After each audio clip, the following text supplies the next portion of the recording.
My name's Jamie Macphail, and for the past, it's 18 months now, I've been doing something called the Small Hall Sessions.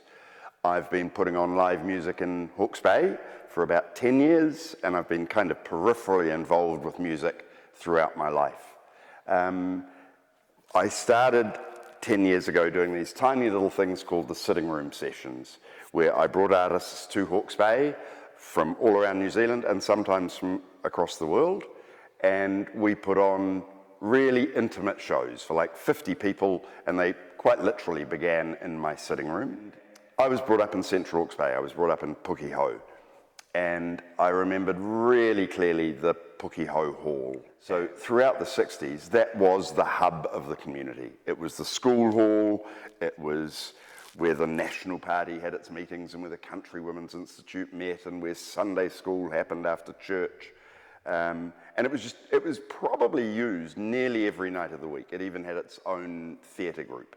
And I loved that hall, and I loved the completely egalitarian nature of it. Everybody in the community used that hall, from the very old to the very young, from the lemon farmers and landowners through to obviously the people that worked on the farm and on the railways and on the Radio New Zealand station down the road.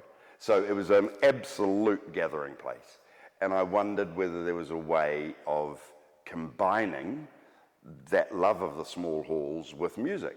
And so I came up with the idea of the Small Hall Sessions. So now I bring artists to Hawke's Bay for 5 nights, and we do 5 consecutive shows, and we've now done 80 small hall sessions. So that's around 20 tours. Some of them have been a bit shorter, 20 different artists. And what's so wonderful is that the artists unanimously that I approach just love the idea. So we've had some pretty big names. We've just had Holly Smith come through. We had Tammy Nielsen. We had Reb Fountain. We had Barry Saunders, the lead singer of the Waratahs.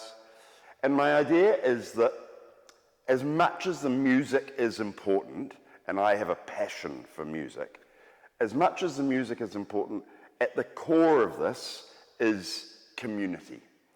And I think it was in March of this year that we had the first small hall session where 100% of the audience were local. They had all come from within 5 or 6 kilometres of the hall, and that was just up the road in Ashley Clinton. I think our first sold-out show might have been in this very hall in Ongaonga, and that was with Reb Fountain. And so I think we had 120 people, I can't quite remember. But what I'm learning so much about the halls. Every time I visit a hall, we hear something more about the history of it. They are all so different. The Twyford Hall is really modern and has got amazing soundproofing and great facilities. This hall is immaculately looked after. Incredible local committee that look after it. Full praise to Maddie over the road.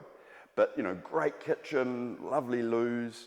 They've each got an incredible character. The sound is really different. A lot of the old ones like this, music would have been a really important part of this hall's history. So the acoustics are lovely in here. In others, not so much. I found out an interesting fact about halls recently. In the 1950s, the government and the Return Services Association got together, and they offered every community in New Zealand the opportunity to build a local hall, so long as they made it a war memorial hall, and they would subsidise it by 50%. They would pay 50% of the costs or more. So that's quite neat, and that's why there are so many war memorial halls. You know, the Waimarama Hall is a war memorial hall. Matapero, can't think of the others, but lots of them are. We're also using church halls, just because often there aren't halls left in certain places. And we've used the beautiful little Pukeho Church a few times, and the Mangakuri Church. So it's gaining momentum. And my real hope is that they become something that the communities look forward to. I'm imagining we'll come to Ongaonga maybe 3 times a year.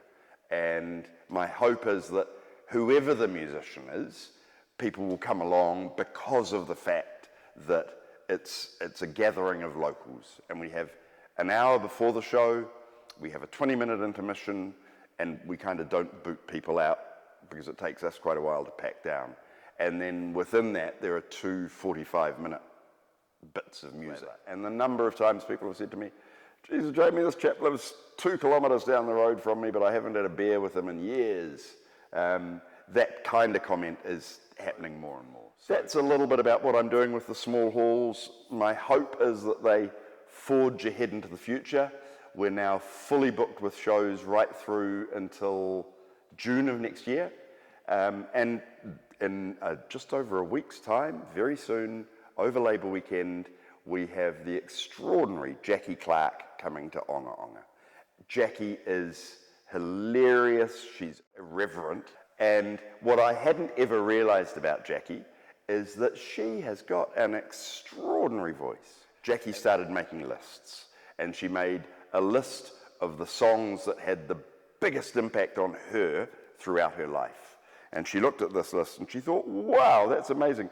All of these songs have been made famous by a remarkable woman. So there's Dolly Parton, there's Marlene Dietrich, there's Lady Gaga, all kinds of singers from across decades. And she's picked out her favourite songs by each, and Jackie does divas. So she's singing those songs. And she's got a remarkable pianist who literally used to play with Hello Sailor, but is now playing with the London Symphony Orchestra and the Czechoslovakian National Orchestra. So that's how good a pianist he is. And for him, we're bringing along to every show a beautiful little baby grand piano. So there'll be a baby grand on the stage, there'll be Jackie Clark in a variety of fabulous frocks singing these extraordinary songs.